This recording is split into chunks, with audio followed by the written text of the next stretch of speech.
हमारा प्रिय मित्रों, शुभ संदेश का नया दिन के लिए हम आपको स्वागत करते हैं। कलवरी के क्रूस पर मसीह पापियों को प्राण दिया, लायक नहीं था तेरे लिए, पर तूने मुझे बचा लिया। आज का संदेश प्रभु के दास नेल्सन थॉमस मुंबई से बांटा जाएगा। प्रार्थना के साथ सुनिए। प्रभु परमेश्वर की स्तुति हो। शुभ संदेश के हमारे सारे श्रोताओं को एक और बार मसीह यीशु के अति श्रेष्ठ नाम में नमस्कार और जय मसीह की। थोड़ी देर के हमारे मनन के लिए आइए निकालेंगे यूहन्ना का सुसमाचार 4 अध्याय 15वां पद से लेकर 19 पदों। आज का जॉन्स संदेश प्रभु के गॉस्पेल दास चैप्टर 4 मैथ्यू बैंगलोर से बांटा verses जाएगा। 15 to प्रार्थना के साथ 19। सुनिए। प्यारों, यूहन्ना का सुसमाचार 4 अध्याय 6 पद से लेकर यीशु मसीह और समरी स्त्री के बीच में जो बातचीत हुआ उसको हम देखते हैं। चलते चलते थक गया हुआ यीशु मसीह प्यासा होकर समरी स्त्री से पानी मांगते हैं और समरी स्त्री आश्चर्यचकित होकर पूछते हैं, तुम यहूदी होकर मुझसे किस प्रकार पानी मांगोगे? क्योंकि यहूदी और समरी के बीच में किसी भी प्रकार का संबंध नहीं रखता था। उस समय यीशु मसीह ने सूचना दिया कि वो कौन है और किस प्रकार वो जीवन का जल दे सकते हैं कि वो पीने वाले कभी प्यासा ना होगा, अनंत काल तक प्यासा ना होगा।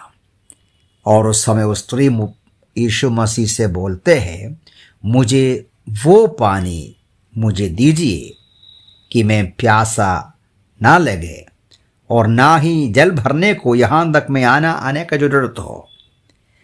तुरंत यीशु मसीह बोलते हैं 16वां पद में, यीशु ने उनसे कहा, जा अपने पति को यहाँ बुला ला। जाकर अपने पति को यहाँ बुला ला। अब स्त्री का जवाब देखिए 17वां पद में, मेरा कोई पति नहीं है। और यीशु मसीह तुरंत कहते हैं, तूने ठीक कहा, मेरा कोई पति नहीं। 18 पद में, क्योंकि तेरा 5 पति हो चुके हैं, अब जो तेरे पास है वो भी तेरा पति नहीं, ये तूने सच कहा। 19 पद में वो बोलती है, महोदय मुझे लगता है कि तू नबी है।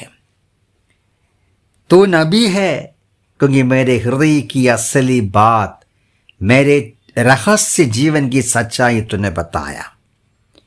प्यारों, ध्यान देने का 2-3 बातें, महत्वपूर्ण बातें यहां है। सबसे पहले इस बात को हमें समझना है, पापों का, अपने पराजय का, पाप का बोध होने के पहले, मन फिराव होने के पहले हम उद्धार नहीं पा सकता। समरी स्त्री को समझ में नहीं आया जीवन का जल क्या है सचमुच में, तो भी प्रभु यीशु ने चाहा उनको जीवन का जल दे, उनके आध्यात्मिक जीवन में पाप की क्षमा, उनका पापमय जिंदगी से उसको मुक्ति देकर उनके मन में संतृप्ति, पाप की क्षमा, विश्राम देना चाहा। लेकिन जब तक वो अपना पापों को छिपा कर बैठेगा, जब तक अपने पापों को कबूल नहीं करेगा, जब तक अपने पापों को नहीं छोड़ेगा, मन फिरेगा नहीं, उसको उद्धार मिलना मुश्किल है। ये बात हमेशा नया नियम की बड़ी सच्चाई है। कोई भी व्यक्ति पाप की क्षमा, उद्धार पाना असंभव है जब तक वो अपने पापों को कबूल नहीं करेंगे, अपने पापों को नहीं पहचानेंगे, अंगीकार कर नहीं छोड़ेंगे। हम वचन में पढ़ते हैं, ये पवित्र आत्मा का काम है।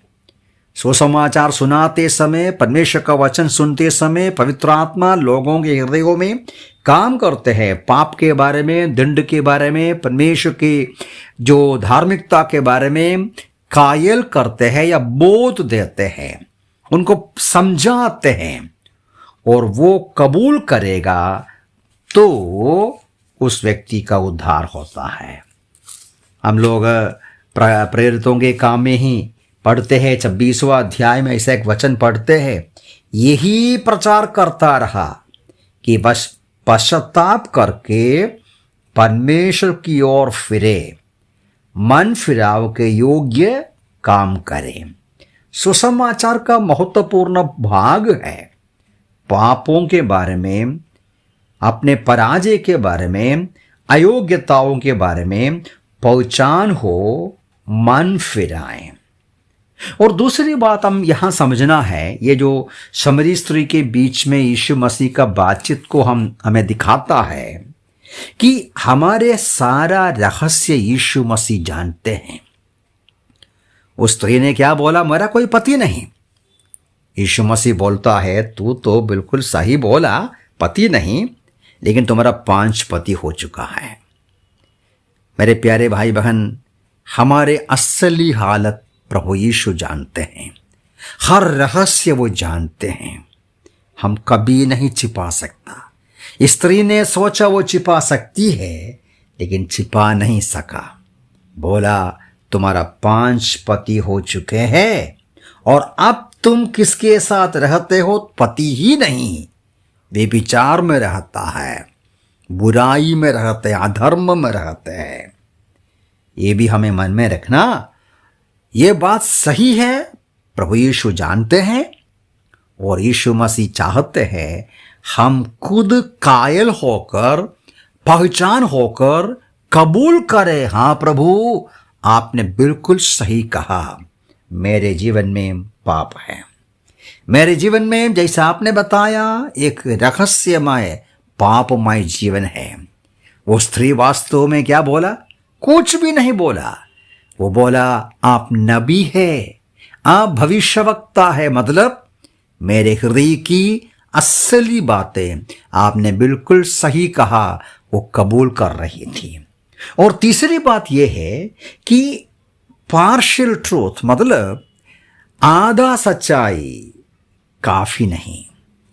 यीशु मसीह उनसे क्या बोला? तुमने बोला मुझे कोई पति नहीं, वो बिल्कुल सही बात है। मतलब उस स्त्री ने जो बोला, एक प्रकार बोलेगा तो बिल्कुल सच ही बोला, लेकिन वो सच के पहले कुछ गंदी बातें जिंदगी में हैं। हम भी वही करते हैं कई बार। हम लोगों के सामने अच्छा आदरणीय पुरुष, हम सच्चा व्यक्ति है कर कर दिखाने का प्रयास करता है, लेकिन आधा सच होना काफी नहीं, पूरा सच होना है। तो ये भी हमें मन में रखिए। नीति वचन में पढ़ते हैं, जो अपने पापों को छिपाता है उनके लिए कोई आशीष नहीं मिलता है, लेकिन जो अपने पापों को कबूल करेगा, छोड़ देगा, परमेश्वर का दया और करुणा उसके ऊपर उंडेलते हैं। जरूर यीशु मसीह इस समरी स्त्री से प्यार किया, समरी स्त्री के ऊपर दया किया, उनका दुर्दशा, उनका बुरी जिंदगी, उनका आध्यात्मिक और नैतिक जिंदगी का पराजय को यीशु मसीह ने देखा, उनको बचाने को चाहा, समरिया में जाकर उनसे मिला और उनके पापों के बारे में कायल किया। और वो कबूल करते हैं कि आपके जीवन में पाप के बारे में, रहस्य जीवन की गंदगी के बारे में क्या कबूल करेंगे? कबूल करेगा तो वचन कहते हैं, यदि हमारे पापों को मान ले, अंगीकार करे और विश्वास योग्य है, सारे पापों से शुद्ध करके हमें धार्मिक ठहराएं। प्रभु वचनों से हमें सहायता करें। प्रभु के नाम की महिमा।